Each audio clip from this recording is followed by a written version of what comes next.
So, if you have done any research on things surrounding CERN, you can see why many feel like something dark may be going on.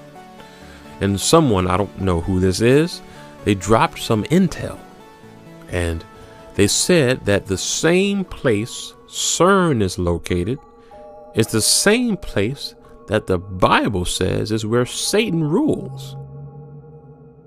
And I saw the comment and I was like, oh, okay, yeah, right. That's just too obvious, right? And so I looked it up and checked it out. And this is interesting.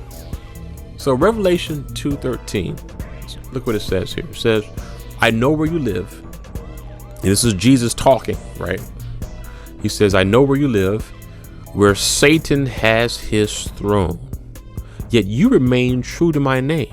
You did not renounce your faith in me, and not even in the days of Antipas, my faithful witness, who was put to death in your city where Satan lives. Now, I found this interesting.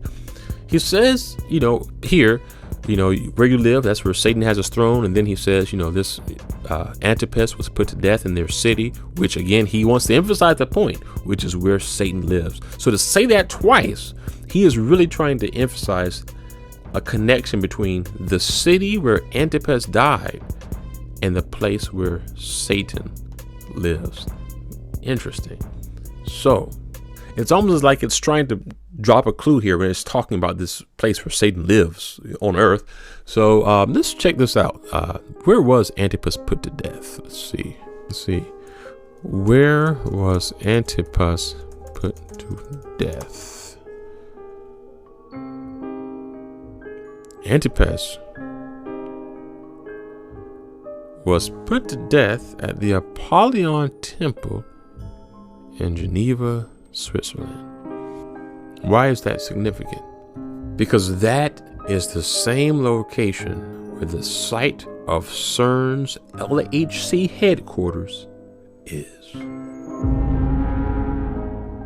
You can't make this stuff up.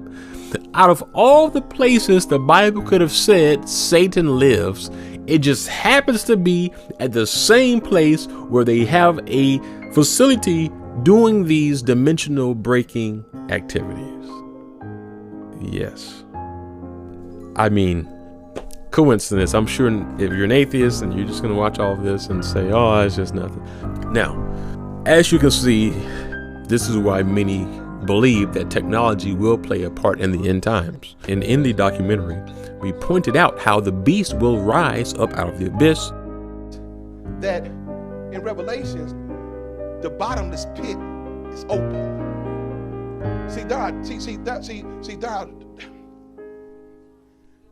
The fallen angels that came down, some of them, the Bible says was observing in chains. Some of them got arrested by the angels of God, and they was taken to Taratus. Well, Taratus, we talking about spirit, right? Well, it got to be just like in the days of Noah, which means these things got to come back. Something got to happen for it, right? So what they're doing is they're resurrecting. See, every time they go over here and they get to going in tombs and get to opening up stuff, they just all they doing is releasing the power. Them things are coming back. But when they come back, we gonna think they're Captain America. They have conditioned you for this. This is the superheroes. You do know that's what we always looked up to, the Hercules. These are them Greek gods are really fallen angels.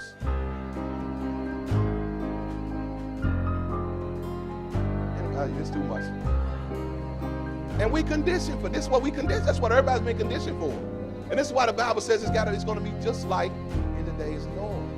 The same stuff they were doing when them 200 angels said that we coming down and we're going to have sex with these women. They created a race of giants. And their seed became the giants, and their seed started mixing to the point that it got so messed up. And that's the reason why, listen, I got to close. I won't have, Satan has a people. This is what we don't understand.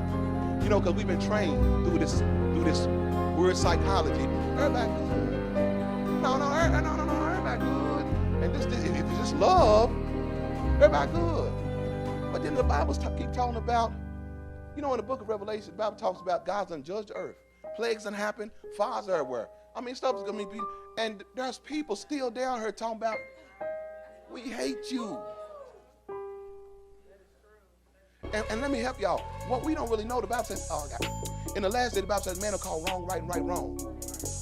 Do you know in Revelations, when the Bible says there's an army of 200 million marching down the valley of Megiddo, this is an army. Now, Satan is building an army. Every movie has told you this. He's building an army. For what? To fight the one that's coming.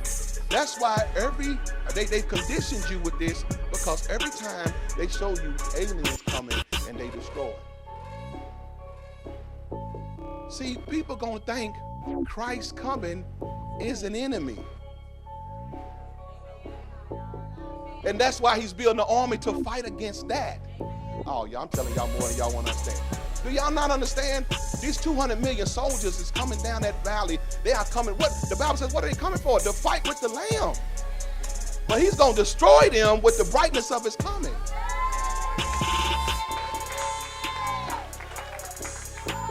So this is what, so Satan, and they know, y'all got to realize Satan is not, he's not as smart as you think. Because if he was, the Bible says he would never kill Christ. When he killed Christ, he freed Christ to go in the Spirit and then to release the Spirit that we can all be filled with the Spirit. Y'all there? So what he's doing is he's got man deceived into calling wrong right and right wrong. That's why